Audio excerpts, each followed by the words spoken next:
Salve, salve ouvintes e ouvintes do podcast do lado esquerdo do muro, do Conexão Israel. Estamos de volta, mais uma semana, episódio 86. Eu, Marcos Gorenstein e João Miragaia. Fala, João. Fala aí, Marquinhos, tudo bem? Tudo tranquilo, na boa. Uma semana que, pelo menos para mim, aqui na minha cidade, um pouco mais calma. O ouvinte que acompanhou o nosso último episódio viu que nessa área inicial aí, né, a gente correu para... Eu tive que correr para o bunker. Na verdade, eu estava no bunker, que eu gravo aqui no quarto que é o bunker, mas eu tive que trazer meus filhos para cá. E foi a última vez que tocou a sirene aqui na minha casa, mas é uma realidade que não aconteceu em todo o país.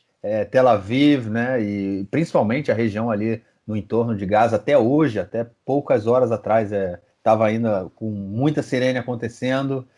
A guerra ainda não acabou, aparentemente um cessar-fogo está sendo assinado.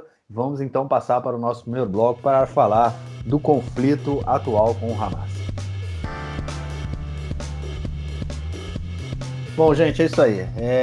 Todo mundo já sabe, né? Vocês, acredito que a grande maioria que está nos escutando agora também escutou o nosso episódio 85. É um episódio tenso. Estamos aí na terceira, pelo menos, né? Terceira guerra com o Hamas desde 2012. Foi em 2012, depois de 2014. Foi uma guerra que durou 50 dias. E agora a gente está em 2021 na terceira guerra. Uma guerra em que o Hamas já jogou mais de 4 mil foguetes aqui em Israel, deixando 12 pessoas mortas. Em comparação com 5 pessoas que morreram há 7 anos atrás. Estou falando de civis, não estou falando de soldados, porque soldados foram 70, mas houve uma invasão terrestre, uma entrada terrestre por Israel em Gaza, então é muito maior o número de vítimas militares. Até o momento foi só um soldado que morreu, porque ele estava num carro perto de Gaza, na fronteira, e foi atingido por um míssil, enfim, foi um tiro de bazuca, né? Tipo uma bazuca que atingiu diretamente o carro dele. Foi a única vítima militar, o resto foram todas vítimas civis. Continua a chuva de foguetes, principalmente, como eu falei, aí na região do sul de Gaza, mas muita coisa aconteceu, né, essa semana. O início da semana começou aí com ainda muito tenso nas cidades mistas, né, nas cidades onde tem uma população árabe e judaica muito grande. Continuamos com várias cenas de quebra-quebra, de linchamento, e isso foi acalmando durante a semana. Já foram apresentados aí cerca de 200 indiciamentos contra o que eles têm chamado de vândalos, né? Depende, né, de se você é judeu, você é vândalo, se você não é judeu, você é terrorista, pelo menos para parte do governo, né? Isso não é o que não foi o que foi dito, pelo menos pelo chefe de polícia de Israel, né? Ele chamou tanto árabes quanto judeus de terroristas, e o que causou vamos dizer assim, uma insatisfação muito grande, né, principalmente do ministro do Interior. Mas, como eu falei, cerca de 200 indiciamentos aí já estão sendo preparados, a grande maioria para cidadãos árabes aqui de Israel. E a gente viu nessa semana o desenvolvimento, o principal, vamos dizer assim, além, né, das mortes crescentes aí do lado palestino, também de muitas crianças e mulheres, a gente viu o ataque israelense a um prédio onde era a sede, né, da Al Jazeera e da a Agência Internacional de Mídia, né, a AP, e causou uma revolta muito grande pelo mundo, questionando porque Israel estava derrubando um prédio ligado, né,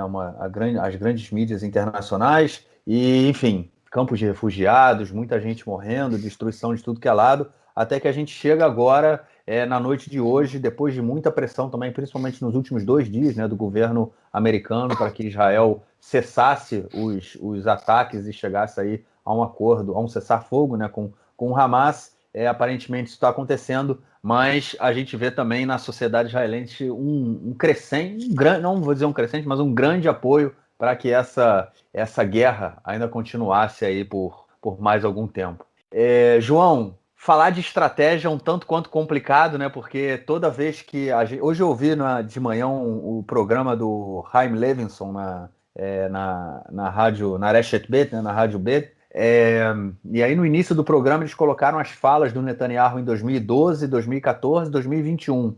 Não só do Netanyahu, como de ministros da segurança, Não, enfim. desde 2009 eles colocaram 2009. as falas. E aí Eu é escutei sempre a também. mesma coisa, né? Vamos dar porrada no Hamas, o Hamas não vai sair vivo, o Hamas não vai conseguir levantar, o Hamas vai entender que não pode fazer isso com a gente, não sei o quê. E a gente está sempre aí nesse ciclo, a história é a mesma, ou seja, ao que tudo indica, daqui a alguns anos a gente volta para essa guerra maldita novamente, né, cara?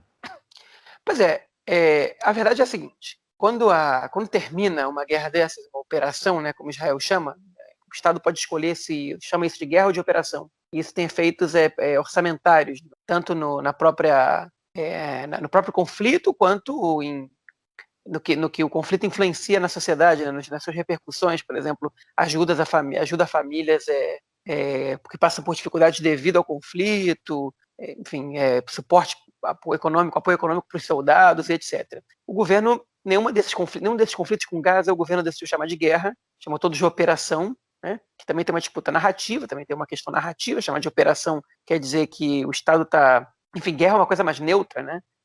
Pressupõe dois lados, então a operação quer dizer que você está entrando lá para resolver um problema.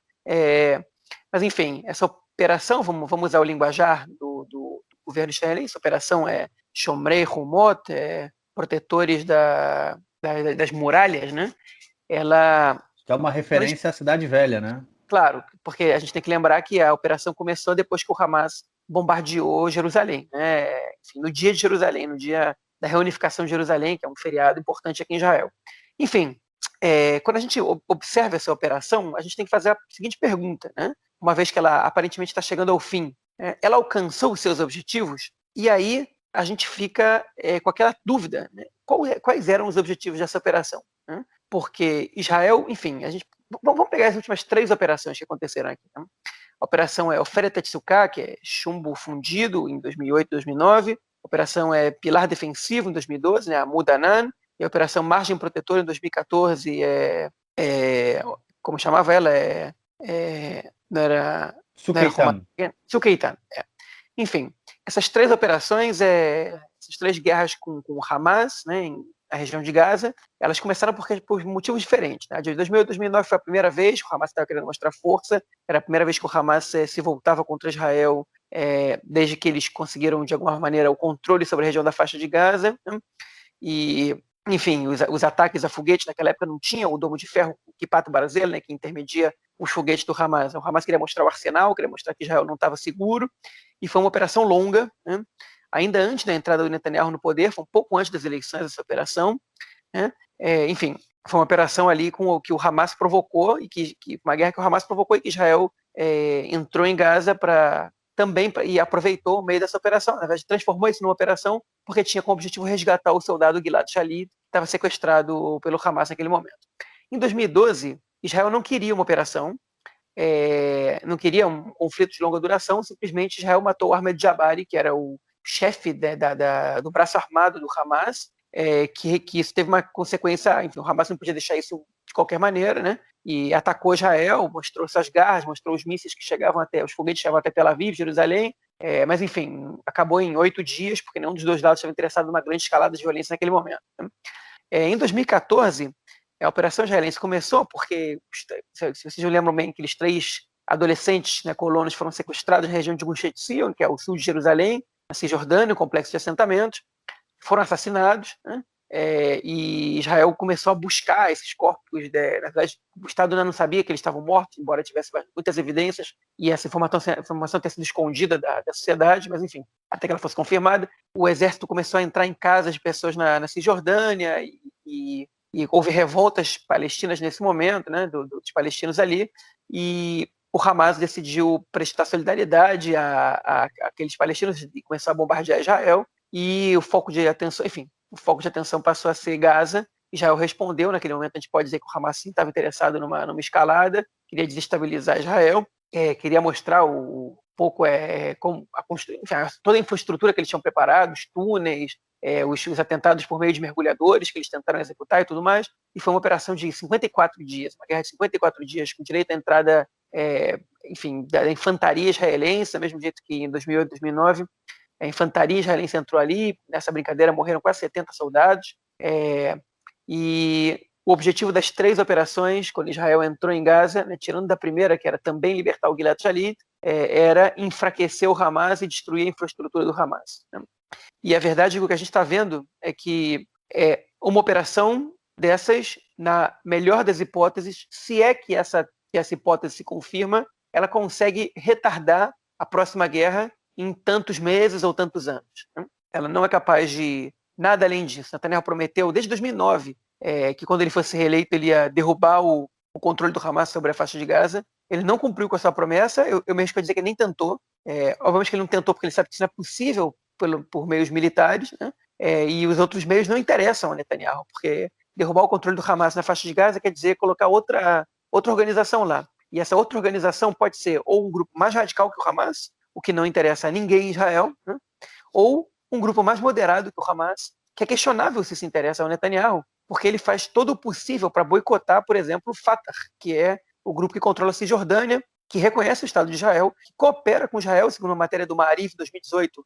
O Fatah evita, por meio da cooperação de segurança com Israel, cerca de 40% dos atentados que são evitados em Israel. Todos os anos são por informações que o Fatah passa ao sistema de segurança em Israel.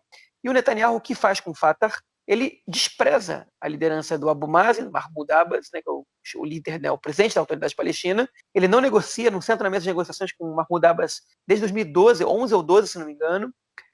Enfim, não leva a sério, boicota internacionalmente, não usa ele de intermediário em negociações, incita contra ele, às vezes, né, enfim, membros do governo do Likud dizem que o Abbas é um terrorista disfarçado, o que já foi desmentido pelo chefe do serviço de inteligência do Shabak, né? Se não me engano, isso foi em 2014, 2015, por volta desses anos, 2016, talvez. Enfim, e o Netanyahu, o que ele faz? Ele enfim, desautoriza o Fatah, ao mesmo tempo que ele leva o Hamas muito a sério, né? A gente não pode dizer que o Bibi é aliado do Hamas, óbvio que não. O governo Netanyahu não é aliado do Hamas, mas ele usa o Hamas para suas pretensões políticas, porque um governo que não tem interesse em criar dois estados, hein, é muito melhor ele escolher o seu inimigo do outro lado, okay? Que se adeque, que seja adequado às suas convicções políticas. E o Hamas é o inimigo que o Likud gosta de ter, porque o Hamas realmente não quer também criar dois estados, não reconhece o Estado de Israel, okay? E o argumento de que não tem com quem falar e que os palestinos estão interessados em violência se encaixa muito bem quando a liderança do outro lado é o Hamas. O problema é que o Hamas não é a única liderança, mas é a única liderança com quem o Likud lida atualmente. Ao mesmo tempo que o Likud despreza o Fatah, o Likud negocia com o Hamas. Negocia o quê? Cessar fogo, né? Em cada operação que tem o Likud negocia cessar fogo, as negociações não são diretas, elas são por meio de intermediários, em geral egípcios, né? O Likud negocia com o Hamas termos do cessar-fogo, que, por exemplo, em 2014 deu ao Hamas mais direito, enfim, ao Hamas e aos habitantes de Gaza, né?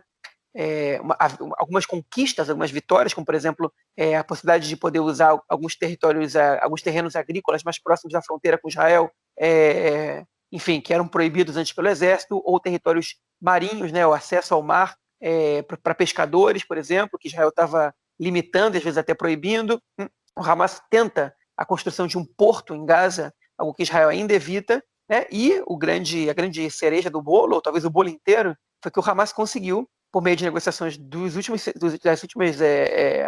acordos de armistício, receber uma bolada de dinheiro do Catar, né? Ao todo, o Catar ajudou o Hamas, até hoje, que a gente saiba oficialmente, com 1 bilhão e 800 milhões de dólares, hein? Isso tudo feito sob autorização do Netanyahu. Okay? Então, o Hamas ele apresenta várias vitórias, várias conquistas, hein?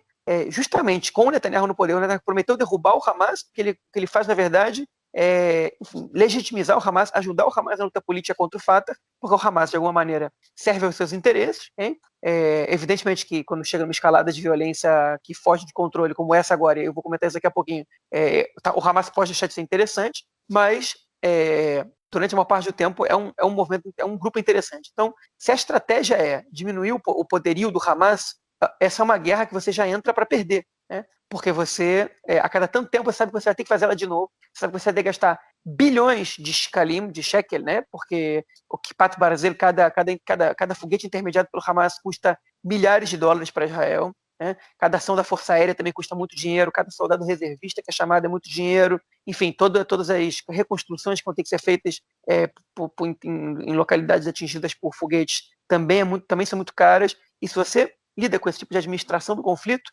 você perde muito dinheiro, você perde vidas, né? Em Israel já são 13 mortos, sem contar os quase 200 e tantos, 270 na faixa de Gaza, fora os feridos, né?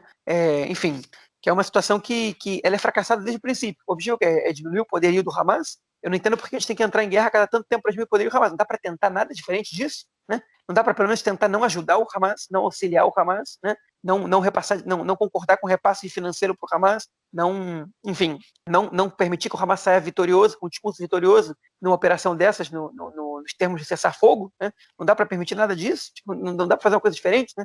Não dá pra... Ou seja, o Netanyahu ele faz, enfim, outro caso que eu até esqueci, o Netanyahu também aceitou trocar o Gilad Shalit, o soldado que foi sequestrado pelo Hamas em 2006, né? Essa troca foi feita em 2011 por mais de 1.000 prisioneiros, entre os quais alguns terroristas dos mais com histórico mais violento, né?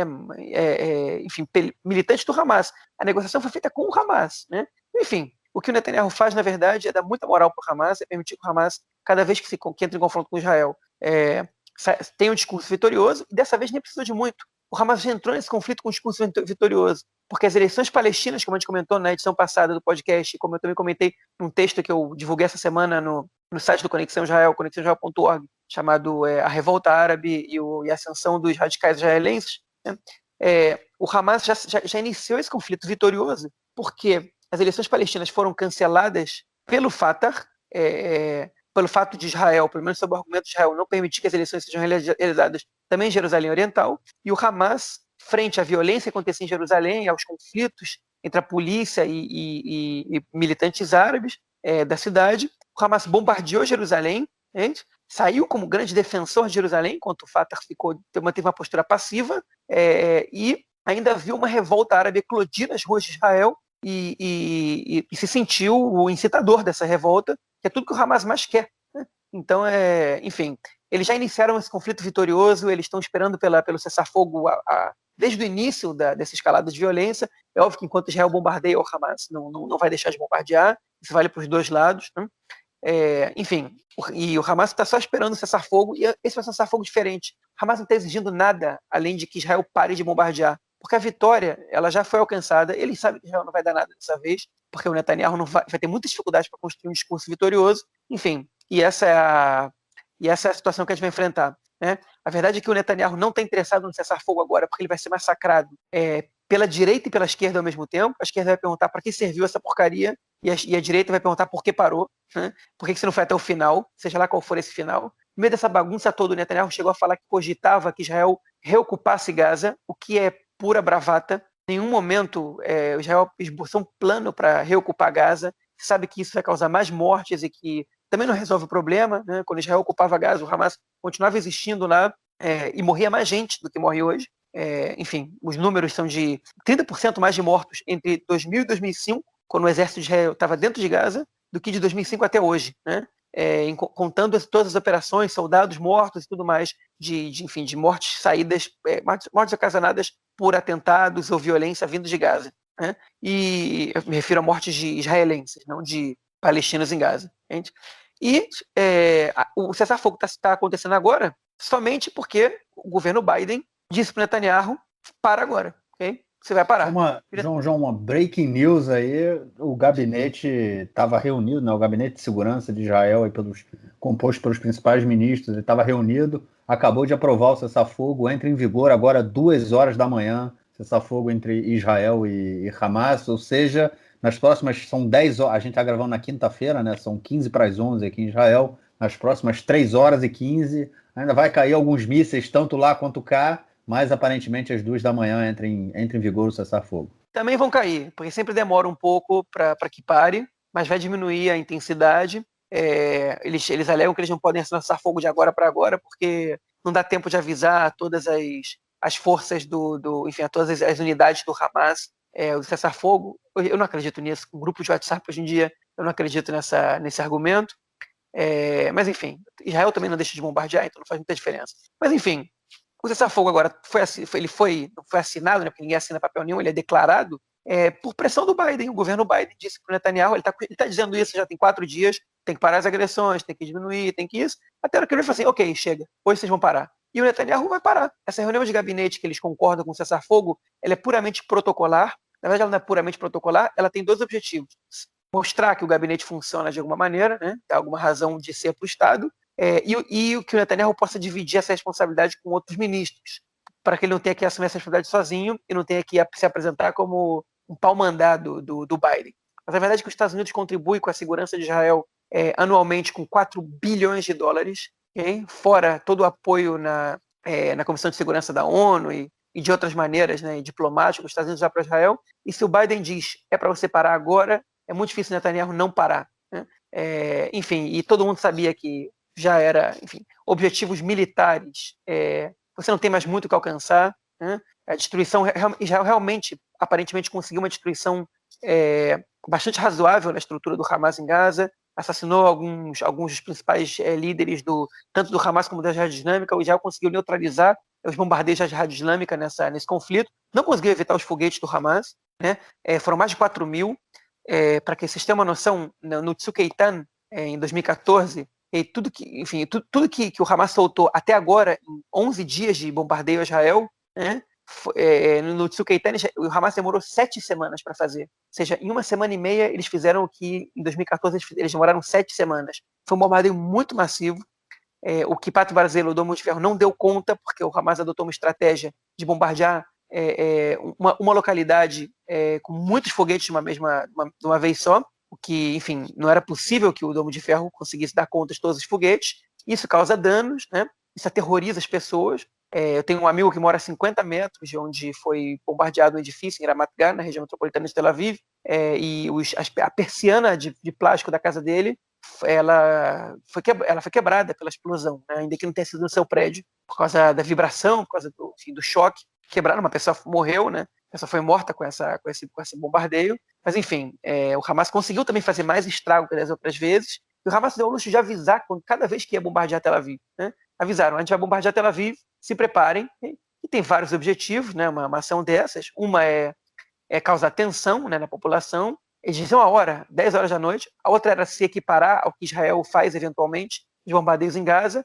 Avisa: saiam daí que a gente vai bombardear para destruir o arsenal do Hamas, né?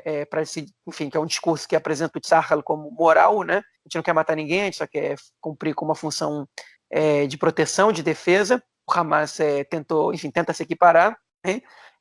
Enfim, tem outras razões também. No texto que eu escrevi eu cito algumas delas, convido o ouvinte a ler, mas enfim, o cessar-fogo está acontecendo. Agora, existe um outro objetivo desse conflito com que Israel está passando agora, que ele foi alcançado, ok? E aí não dá para a gente dizer enfim, que ele é consequência do conflito.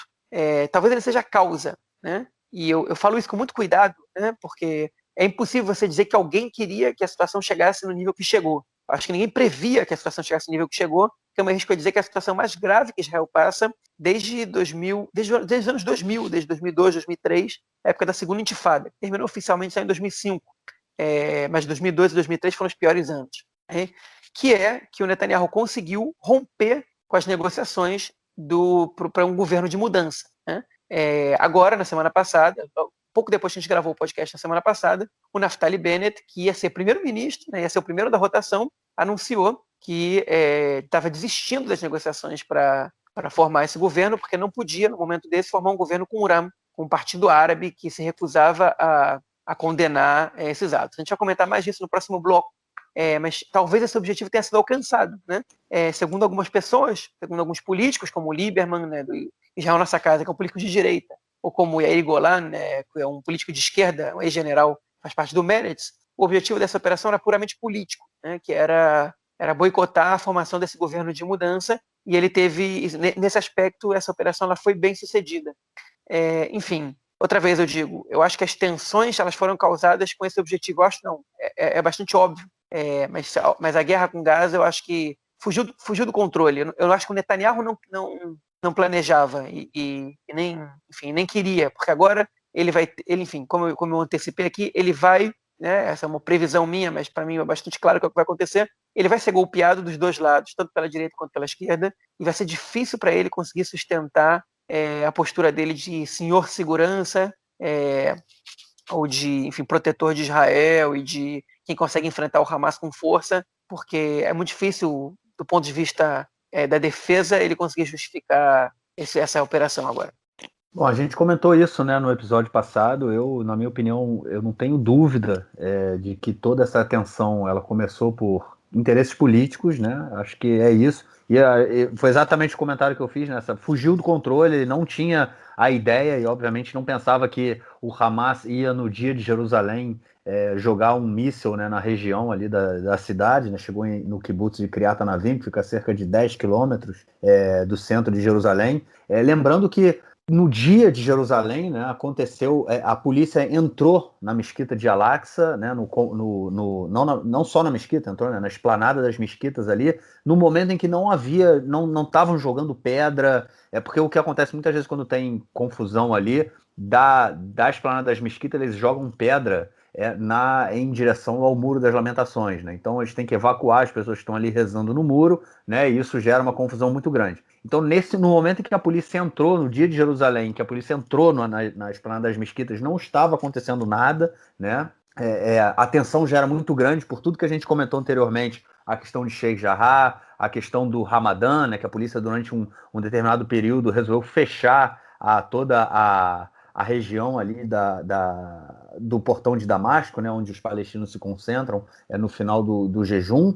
E o que a polícia fez de entrar na esplanada das mesquitas e, de alguma forma, tentar o controle total ali, obviamente que eles não queriam, não tinha a intenção de expulsar os palestinos e dizer, agora não tem mais mesquita aqui, os judeus vão entrar. Não era uma questão de conquistar e dominar e controlar, né? Mas, enfim, era uma questão ali de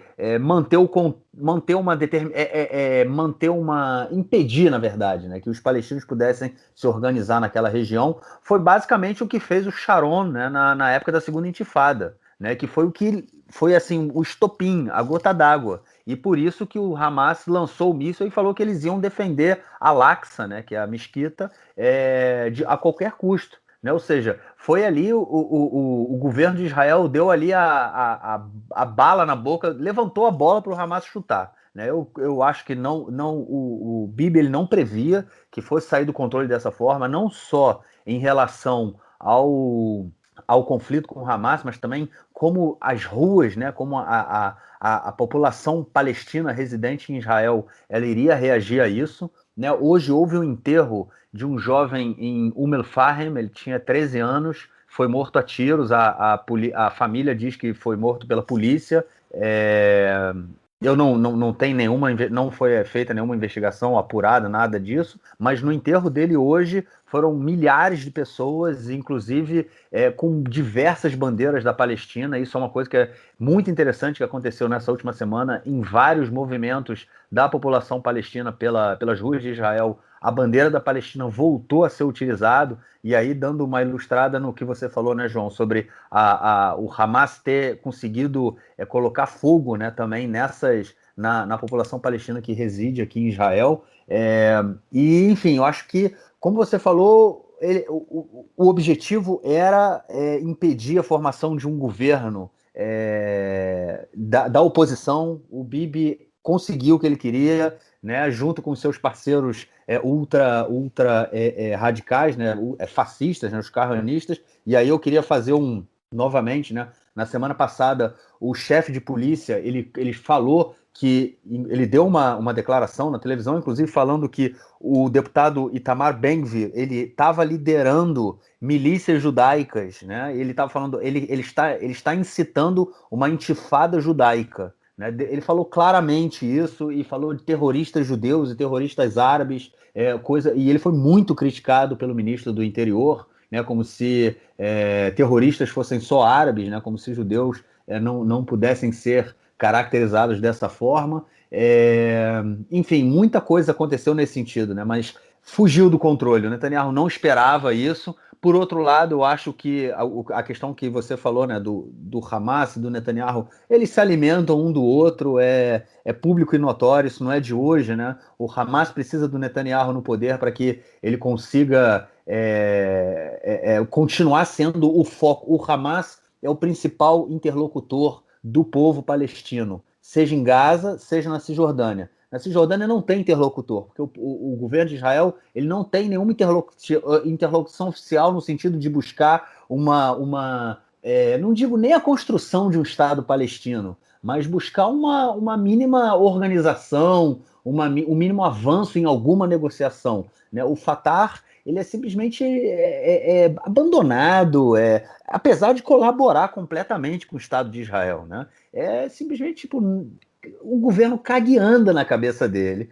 E o Hamas, por outro lado, ele recebe o que quer. Recebe os bilhões de dólares, ele, quando precisa de alguma coisa, ele lança uns foguetes e alguma coisa é resolvida. Eu quero ver, né, os termos aí desse cessar-fogo, porque muito se falou que o Hamas ia devolver os corpos, né, dos dois soldados que morreram há 7 anos atrás e ainda estão em poder do Hamas, e outros 2 prisioneiros, né, um árabe e um judeu, que é etíope, que atravessaram para Gaza e também estão sob controle foram presos pelo Hamas, né? Então falaram que nesse cessar-fogo aí, nesse acordo de cessar-fogo, o Hamas devolveria tanto os 2 corpos quanto esses 2 prisioneiros. Eu não sei se isso foi acordado ou não, mas enfim, o Hamas ele venceu mais uma vez, na minha opinião. Foram 12 mortos em 11 dias, diferentemente dos 5 mortos em 50 dias. Estão falando de civis novamente, né, da outra vez. É muito mais fácil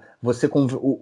na última semana, tudo que se falou aqui na mídia foi as estratégias do governo para tentar convencer a opinião pública de que Israel venceu. Né? Israel conseguiu tirar algo positivo. E o discurso é sempre o mesmo. Atacamos as estruturas militares do Hamas, acabamos com a possibilidade deles jogarem foguete, o que nunca se mostra verdadeiro, acabamos com a possibilidade deles de construir mísseis.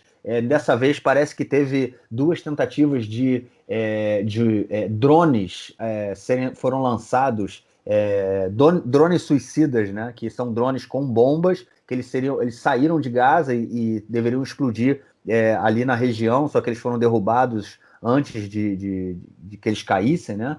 E também um drone marítimo, que inicialmente na televisão falou que o objetivo era que ele chegasse até a região onde tem uma usina de refino de gás, né, de exploração de gás, né, e que o objetivo era explodir com aquilo, e o exército conseguiu impedir que esse submarino não tripulado ele chegasse lá. Então a figura, como é que chama isso? O que seria dito era que conseguimos neutralizar a força marítima do Hamas, ou a força aérea do Hamas, né, com esses drones. Mas enfim, eu acho que é muito tentativa de vender uma vitória que, na verdade, não existe, né? Porque o Hamas continua no poder. O Hamas vai continuar recebendo dinheiro porque é a forma que ele tem de sobreviver. Ele vai continuar construindo os mísseis dele, e daqui a alguns anos a gente vai voltar para essa mesma história. Vão morrer outras pessoas se Israel entrar por terra. Vão morrer vários soldados. Se Israel não entrar por terra, o número de soldados é menor. Possivelmente, ou não vou dizer possivelmente porque enfim, não sei, né? É impossível saber, mas a gente vai continuar tendo vítimas civis, né? Não sei se mais ou menos que a gente teve até agora, mas vai continuar tendo, mas o trauma é muito grande. A população israelense que vive ali no redor de Gaza sofre constantemente. Os caras estão há 10 dias sem sair do bunker, né? É importante a gente ter isso em mente também. Enfim, eu não consigo comprar essa imagem que tentam me vender de que Israel saiu vitorioso. Eu não consigo ver vitória numa operação como essa. É só derrota, até porque tanto morto aqui quanto mortos em Gaza é derrota, entendeu? Não tem como não se... Eu, particularmente, eu sinto a dor, né?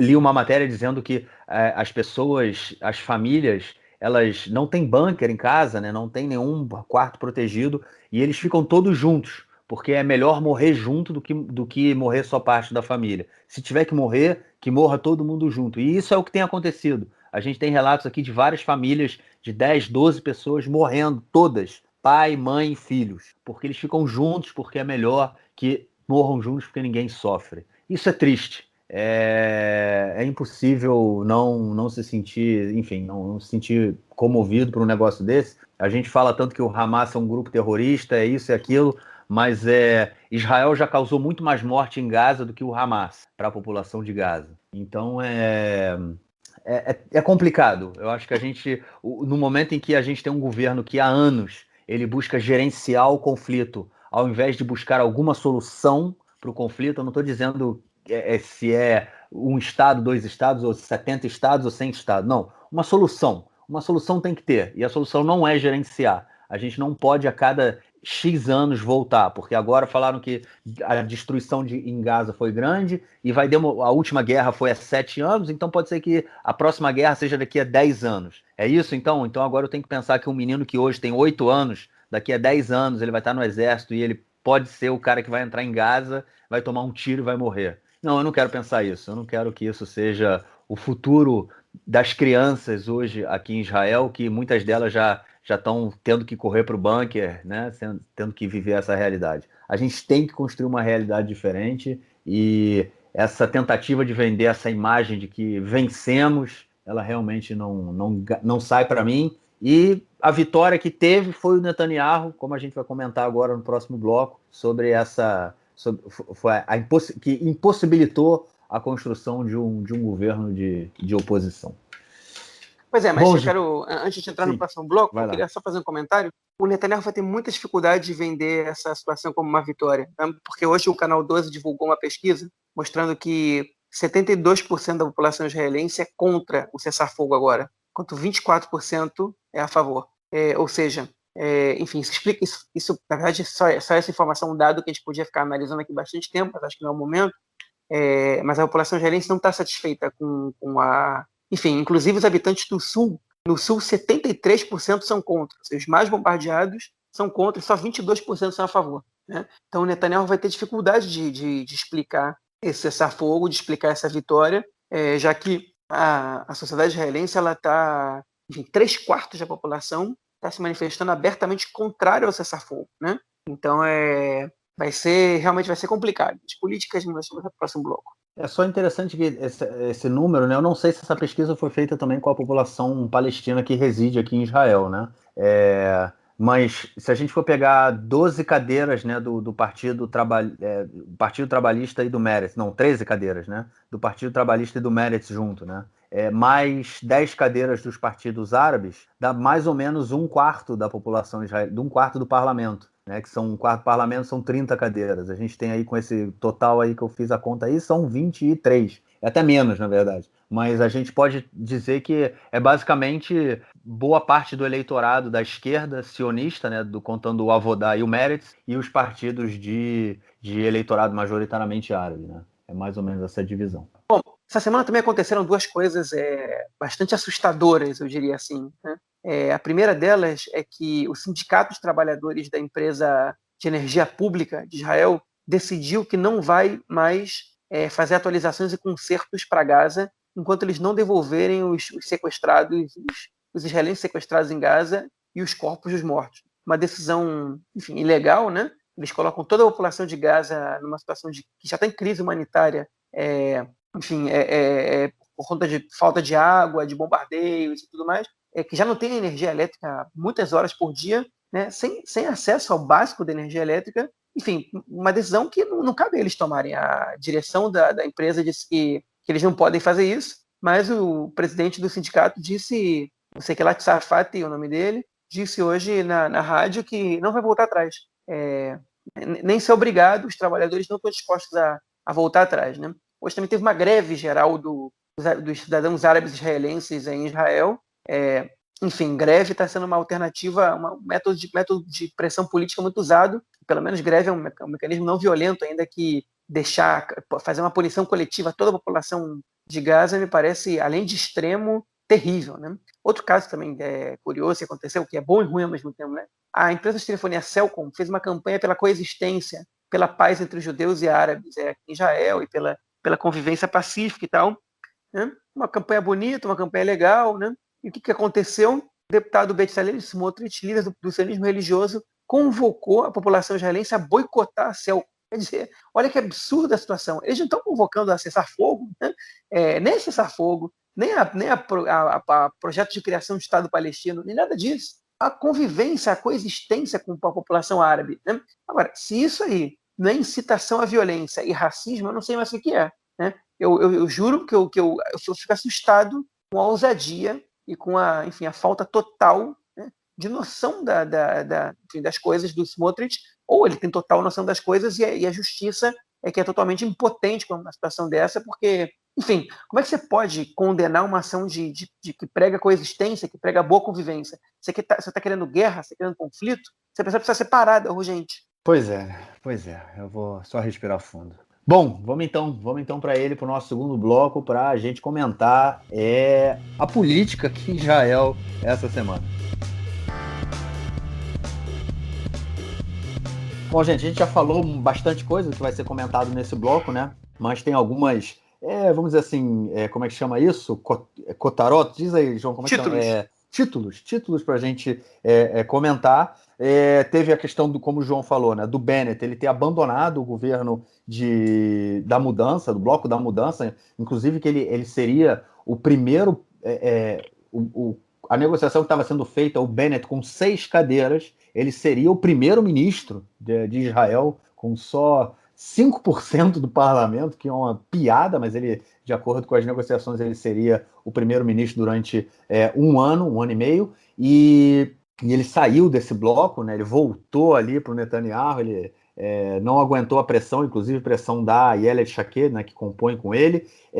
O Sar, né, o Gideon Sar, né, que falou que não ia negociar de jeito nenhum com o Netanyahu, ele chegou em algum momento a hesitar, porque o Netanyahu agora ele ofereceu ao Sar, inclusive, que seria o primeiro-ministro, ele seria o primeiro-ministro, né, em primeiro lugar num sistema de rotação, e chegou, inclusive, a aventar, né, surgiu aí o boato de que o Gantz também estaria negociando com o Netanyahu para poder entrar e formar aí esse novo governo. E, por fim, o que muitas lideranças, né, aconteceu também essa semana que o Mansur Abbas, né, do Partido Ram, né, da lista islâmica, do Partido Islâmico, que foi aí o cara que, enfim, que a gente vem comentando dele bastante, né, que ele negociou com o Netanyahu e, enfim, estava disposto, inclusive, a entrar para o governo da extrema-direita. Ele sofreu muito nessa semana também com a guerra, porque ele foi, inclusive, na cidade de Lod, né, onde teve uma disputa muito grande entre judeus e árabes, né?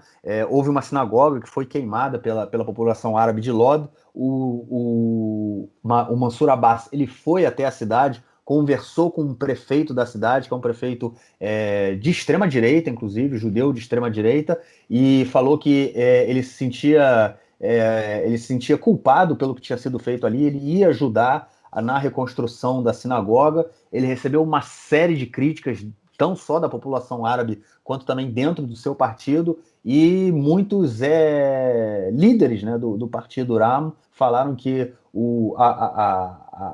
a história política, né, o caminho político do Mansur Abbas tá chegando ao fim. Possivelmente se a gente for para quintas eleições, o partido pode fazer primárias e ele perde aí, pode perder, né, a liderança do partido. Bom, comenta aí, João. Eu tenho alguns comentários também para fazer, mas enfim, a bola está aí e depois eu vou. Vamos só fazer um apanhado rapidinho. O que aconteceu? Começou, enfim, o Netanyahu entregou o mandato, não conseguiu formar o governo, porque o Uram, na verdade não porque o Uram, porque o sionismo religioso, partido lá dos radicais da direita, racistas, né, em sua maioria, se recusou a formar um governo com o Uram. Entende? Aí, enfim, quando esse governo não saiu, o Netanyahu devolveu o mandato, e aí o Bennett foi lá e mudou de lado. Na verdade, o Bennett mudou de lado antes mesmo. Quando ele percebeu que aquele barco ia afundar, ele já começou a negociar com o Lapid esse governo de união. Né? A gente comentou aqui há 2 semanas, eu lembro bem de eu falando isso, se esse governo não sai rápido, ele não vai sair.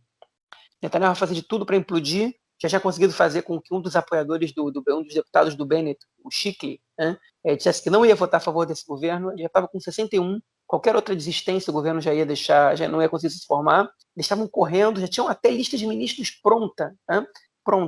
E aí o Likud começou a bombardear a Knesset com propostas de leis super polêmicas para constranger. Não sei o que estou dizendo isso, o próprio Miki Zohar, que é o líder do governo na Knesset, usou essas palavras para constranger os partidos de direita que estavam formando esse governo de mudança, em conjunto com a esquerda e com o URAM, bombardeou um monte de projetos para que eles votassem a favor e se comprometessem com os outros partidos. Ao mesmo tempo, enfim, Smotrich começou a pregar, atacar o Bennett de maneira, enfim, super agressiva, né?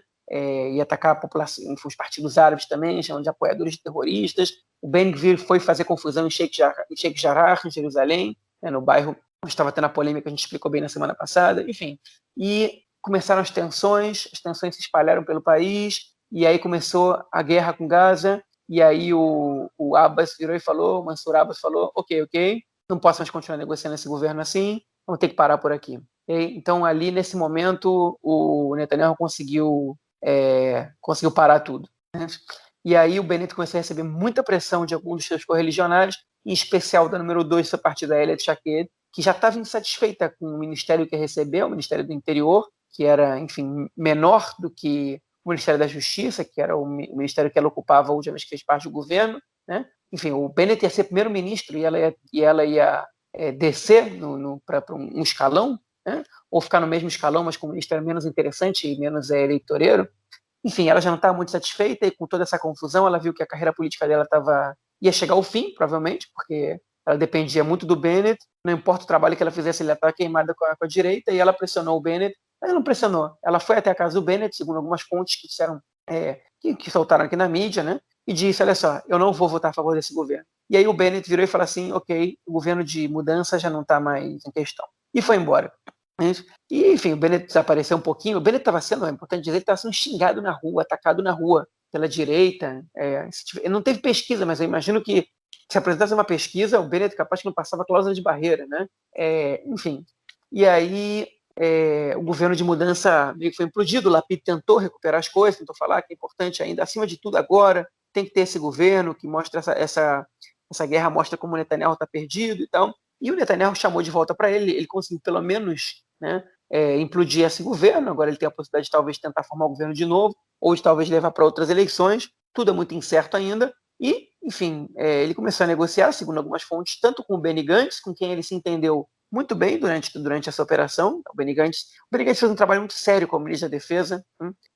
Os especialistas em defesa disseram que o Gantz atuou de maneira muito séria, muito correta, na medida do possível, né? E obviamente que segundo a escala de valores dessas pessoas, mas enfim, você não viu uma crítica pública ao Gantz, justamente o contrário, por parte dos especialistas, e ele e o Netanyahu estavam afinados o tempo inteiro.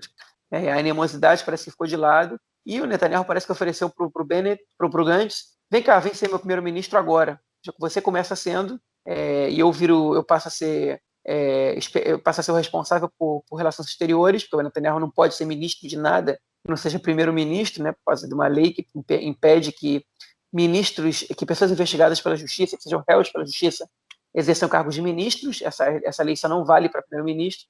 Enfim, mas a gente não sabe quantas andam. O Gantz negou, obviamente, disse que o compromisso dele é negociar com o governo de mudança, que não tem nada dele com o Netanyahu, que ele está comprometido com trocar o Netanyahu. Também surgiram boatos na imprensa, informações na imprensa, que o Guidon Saar estava negociando também um governo de rotação com o Netanyahu, no qual ele seria o primeiro-ministro primeiro e depois o Netanyahu. A gente não sabe se isso é verdade ou não. A verdade é que tem partidos que eles olham o horizonte, como Naftali Bennett, né, como Guidon Saar, como Mansur Abbas.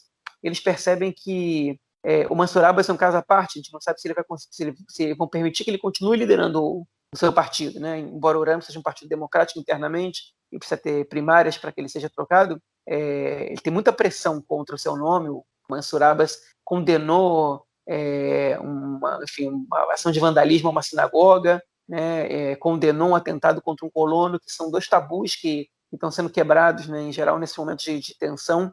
É muito difícil que o partido árabe condene ações violentas contra a população judaica ou contra sinagogas, ainda que, enfim, principalmente o Ram, né, que é um partido religioso. Então, nesse caso, eles tendem a se radicalizar, e o Abbas ele rompeu outra fronteira, outro tabu, e, enfim, e isso não foi muito bem aceito. Então, a gente não sabe o que vai acontecer com ele, então talvez ele esteja disposto a alguma coisa a mais para poder formar um governo, mas o Bennett e o Saar, eles correm sério risco de não passar a cláusula de barreira, né? O Saar, enfim, Ele é um cara de direita que atrapalhou o governo de direita e que não conseguiu trocar o Netanyahu. Ele se apresentou como candidato a primeiro-ministro, tanto ele quanto o Bennett, e os dois, enfim, um teve 6, outro teve 7 cadeiras. Então é razoável que eles agora estejam cogitando entrar no governo Netanyahu, né? O Netanyahu, inclusive, prometeu para o Bennett incorporar o seu partido ao Likud, porque o Bennett concorrendo pelo seu partido sozinho, a chance de fracasso é maior que de sucesso. Enfim, aí essas negociações estão acontecendo. Agora, o Bennett, por outro lado, saiu agora no Canal 13 uma informação, perdão, não, saiu no Canal 13 a informação, e depois a Daphne Aliel, jornalista do Canal 12, confirmou com um acréscimo de informação que o Bennett já voltou a conversar com o Lapid, ele quer voltar a negociar o governo de mudança, né? Porque agora parece que ele percebeu que não é conveniente para ele se associar ao Netanyahu quando o Netanyahu está assinando esse cessar-fogo aí, né?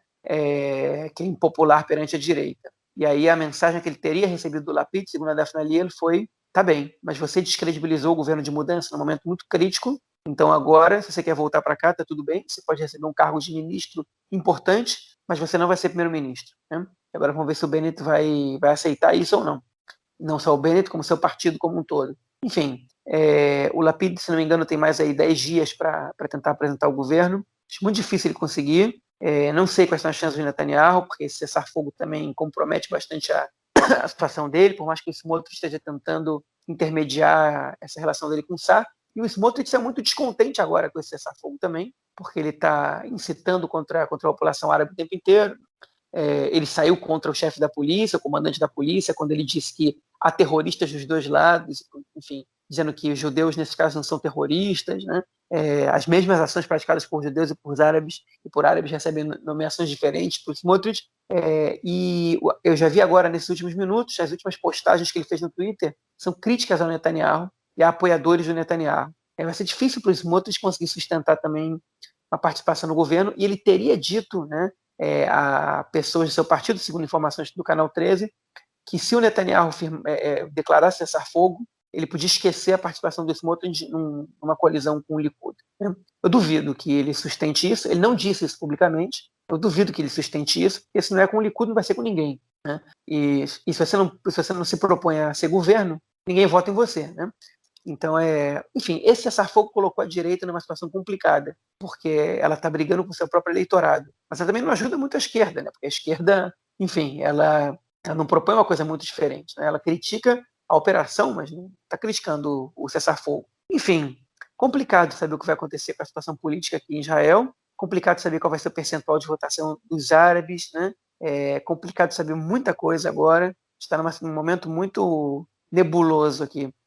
Não sei se tem mais alguma coisa para acrescentar sobre esse ponto. Cara, eu acho que você tocou em alguns pontos aí bem interessantes, né?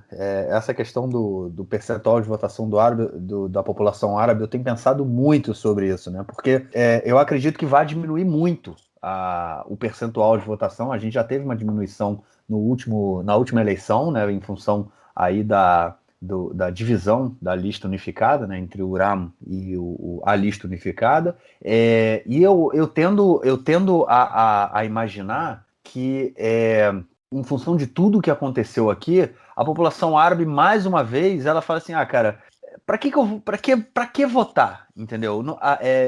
Eu tava conversando com a minha esposa essa semana e a gente conversou exatamente sobre isso. Ela falou assim, mas eu não entendo, não deveria ser justamente o raciocínio oposto? Tipo, não, então agora é a hora de votar pra gente mudar isso, porque se todo mundo votar a gente consegue uma força grande. Mas aí é que tá, será que a população árabe acredita na chamada, né, na tão falada aí, chamada democracia israelense, né? Será que eles são parte dessa democracia? E se eles não são parte dessa democracia, será que essa democracia realmente é democracia?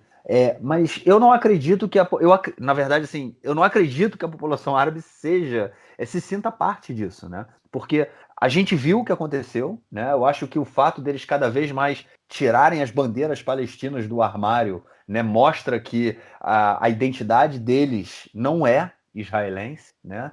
ou de boa parte deles, né? Óbvio que a gente nunca pode generalizar, mas enfim, está falando aqui de uma situação geral. Então, na minha opinião, não é questão de ter bola de cristal, enfim, é uma análise de tudo que eu estou vendo agora.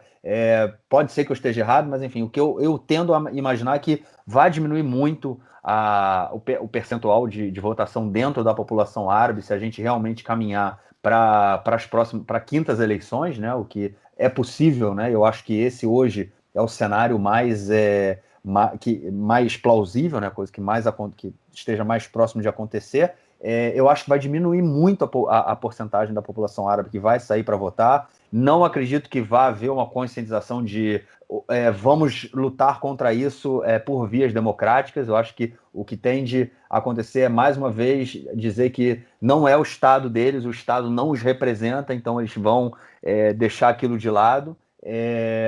Vamos ver, posso estar enganado, mas enfim, essa é uma análise que eu faço. E, por outro lado, eu concordo assim, com o que você falou da questão do eleitorado da direita, né? O que é muito interessante. O Bennett voltou aí com o rabinho entre as pernas, né? Para o lado do Bibi. Ele foi, sem sombra de dúvida, o maior derrotado de todo esse processo aí. O maior derrotado do processo político é o Naftali Bennett.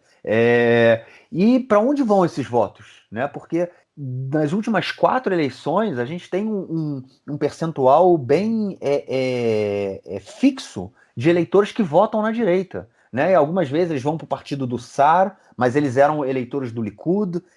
Alguns votavam no Bennett, outros votavam ali no Smotrich. Cada um vai para um canto, vai para um outro, mas são eleitores de direita, são eleitores que se identificam ideologicamente com o campo da direita israelense. E no momento em que todos esses partidos da direita, de uma forma ou de outra, se enrolaram nesse processo agora da guerra, para onde é que vai esse voto? Qual vai ser o partido que eles vão eleger? Eu tendo a achar também que, caso não seja proibido de participar das próximas eleições, que eu espero que realmente seja, quem vai sair bem forte nas próximas eleições é o partido do como chama? Do Ben-Gvir. Tende a se fortalecer muito, porque toda o racismo que ele aflorou, né? Essa tentativa aí de, como disse o chefe da polícia, de buscar de construir uma intifada judaica, eu não tenho dúvida de que ele vai conseguir bastante votos com isso, né? A gente vive um momento muito radical, muito radicalizado, e essa pesquisa que o João comentou mostra essa radicalização, né? Mas eu acho que tende, o Ben-Gvir, ele tende a sair fortalecido caso ele participe das próximas eleições. Aí eu digo caso porque eu realmente espero que tanto os partidos de esquerda, né, quanto setores, né, da sociedade civil, como ONGs de direitos civis e direitos humanos, né, eles tentem entrar com algum tipo de medida no Supremo Tribunal de Justiça para impedir, né, que o carranista volte a estar no parlamento israelense. A gente não pode admitir que um deputado como o Ben-Gvir esteja no parlamento israelense. O João falou no episódio passado que ele adotou um discurso mais ameno, né, durante as eleições, justamente para poder concorrer, e depois que ele foi eleito, ele tirou aí a máscara, mostrou quem ele é, e eu acho que o que o chefe de polícia falou deve ser levado em consideração, e a gente não pode aceitar que os carranistas voltem a estar dentro da política israelense de forma oficial. Eles têm que ser tirados da lei, eles são um problema para a democracia, eles são um atentado à democracia, e é por isso que eu acho que, eu digo, né, que eu espero que eles não participem. Vamos ver. Por outro lado, eu acho que se houver também uma decisão do Supremo em impedir a participação deles, eu acho que a gente pode ter também um movimento estranho aqui dentro. Mas isso aí a gente vai ver como é que vai acontecer. Enfim, eleições podem acontecer num período aí de 4 meses, né? A gente tem mais 1-2 semanas para o Lapid tentar montar o governo. Caso ele não consiga, o mandato vai para o parlamento, e aí são 21 dias para ver se alguém consegue apresentar aí 61 assinaturas. E vamos ver se a gente sai aí de alguma coisa disso. João, algo mais ou vamos lá para o próximo, cara? Vamos lá. É isso, vamos então para o nosso próximo bloco para falar de curiosidades gerais aqui de Israel essa semana. Bom, gente, duas coisas que aconteceram aqui essa semana. Uma delas foi na festa como chama? De Shavuot, né? Que aconteceu aí de domingo para segunda-feira. Um outro acidente, né? Não sei se chama de acidente, é difícil chamar de acidente, mas enfim, um outro acidente envolvendo a população ultra-ortodoxa no assentamento de Givat Ze'ev, né? Uma região do lado de Jerusalém que fica já em território da Cisjordânia, né? No norte de Jerusalém. Uma sinagoga, ela foi transformada ela foi construída diversas arquibancadas, tipo arquibancada como é que chama? De vôlei de praia, né? Aquelas arquibancadas móveis que foram construídas precariamente, e uma série enfim, foi feita ali a comemoração de Shavuot, de domingo para segunda-feira, e tinha uma série de judeus ultra-ortodoxos, como a gente viu em Meron, né, no Monte Meron, há 3 semanas, um mês atrás. A gente viu novamente isso acontecer. Eles estavam lá na sinagoga superlotada e a estrutura caiu, a parte superior da estrutura cedeu, deixando 2 pessoas mortas, um menino de 12 anos e um outro cara de 45 anos. Começaram as investigações, né? O prefeito da região falou que mandou um comunicado para a polícia e para o Corpo de Bombeiros. O Corpo de Bombeiros falou que, e a polícia falaram que não era para acontecer o evento, e mandaram um ofício, né, para a prefeitura. O evento aconteceu. O que a gente tem agora, né, aquele empurra de responsabilidade. Ninguém quer assumir, obviamente, a responsabilidade, e 2 pessoas mortas, João. Até quando os ultra-ortodoxos vão continuar agindo como se não fossem parte de um Estado, cara?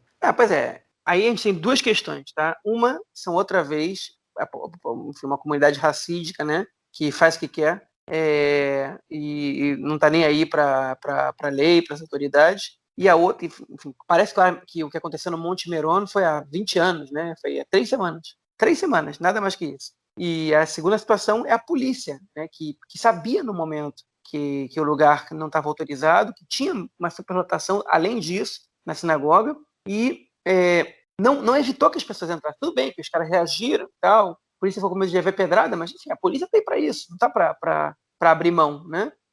Tá para não deixar a coisa acontecer. E, enfim, a polícia deixou, ok? Eu não entendo, é inexplicável como o Amir Ohana segue sendo ministro da Segurança Pública em Israel depois de todos os acontecimentos. Inacreditável.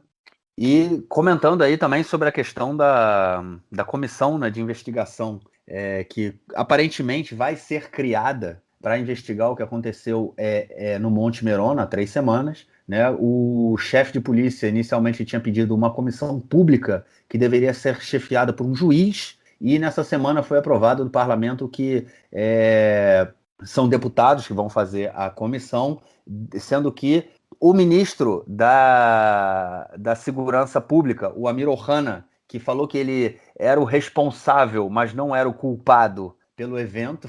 Eu nunca entendi isso. O cara é responsável pelo evento da merda, e ele não é o culpado. Mas enfim, ele falou que era o responsável, mas não era o culpado. Ele vai indicar alguém para essa comissão, e também o ministro do Interior, Aryeh Deri, que é ultra-ortodoxo e esteve presente também no dia do evento junto com a Amir Ohana, também vai indicar alguém para a comissão que vai decidir aí quem são os responsáveis pela tragédia que deixou 45 pessoas mortas. Parece piada, mas não é. Bom, vamos então à próxima notícia do bloco, que é a notícia do Eurovisão, ou aqui em Israel, Eurovision, né, que a gente fala. Eu, na verdade, só fui conhecer esse evento aí quando eu vim morar aqui. É um evento de música, né, na Europa. Israel participa, um evento que já tem décadas aí acontecendo. No ano passado não aconteceu por causa do corona, e a candidata israelense, ela chegou à fase final do evento depois de uma tentativa de boicote dos países europeus, né? O público vota, e houve uma tentativa de boicote para que a candidata israelense não chegasse à final, ficasse nas semifinais em função da guerra em Gaza. Isso é válido, João? Não sei dizer se é válido ou não, mas enfim, queria só comentar que eu não consegui ver nenhuma vez. Agora que a gente está gravando, estava passando inclusive a outra metade da semifinal, né, do Eurovision. Ela foi muito atacada, né, por ser israelense, justamente na época do conflito acontecendo no Eurovision. Mas enfim, é uma notícia legal, né? Uma israelense chega na final da Eurovision agora, mais uma vez. Israel já ganhou, acho que 4 ou 5 vezes a Eurovision. E, enfim, eu acho nesse aspecto, não sei se vou entrar na questão política da situação, só fico feliz de ter uma boa notícia para o país, né? No meio desse caos todo, né? Com guerra, com protesto urbano, enfim, com plataforma de sinagoga caindo e morrendo gente, pelo menos isso aconteceu. Israel, a gente está em 2021, 2020 não teve, acho que foi em 2018 que Israel ganhou a última vez. Aí 2019 foi aqui, né, o evento. Era para ter, ficou na questão se ia ser Jerusalém ou Tel Aviv, e aí teve muita discussão política em torno de Jerusalém, né, porque não queriam que fosse em Jerusalém, porque geralmente é na capital do país, e não queriam que fosse em Jerusalém por conta de...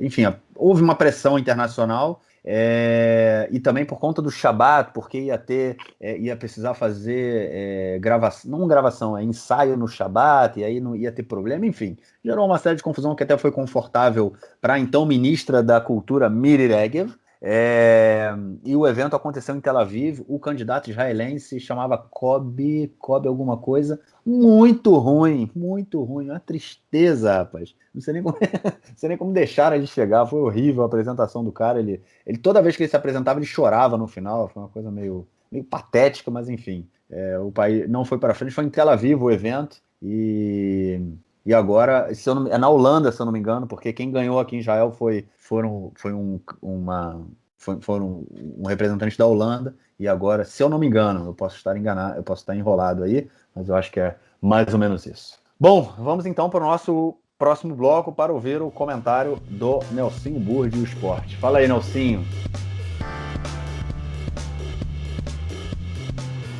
Meu caro Gorenstein, amigos do Conexão Israel do lado esquerdo do muro, mandar um abraço para o João, que se inspirou e escreveu um texto muito interessante no conexãoisrael.org. Vocês podem entrar lá no site e ver o texto fantástico, analítico, escrito pelo inspirado João. Copa Israelense de Futebol. Teve um jogo ontem, na quarta-feira, e terá um jogo hoje, na quinta-feira. Ambos jogos no estádio Sami Ofer, na cidade de Haifa.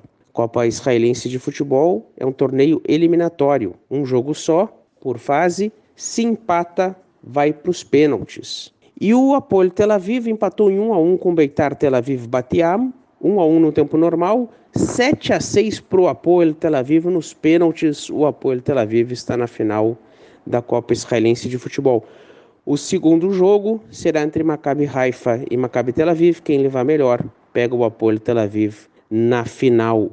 Lembrando que a Defesa Civil israelense liberou o jogo de ontem, de quarta-feira, e também liberou o jogo de hoje. Não caiu nenhum míssil em Haifa, vindo nem de Gaza, nem do Líbano, mas caiu bem pertinho de Haifa, na região das Krayot, uma série de cidades pequenas ao lado de Haifa, e caiu também na área de Aco e no Baixo Galileia também caiu.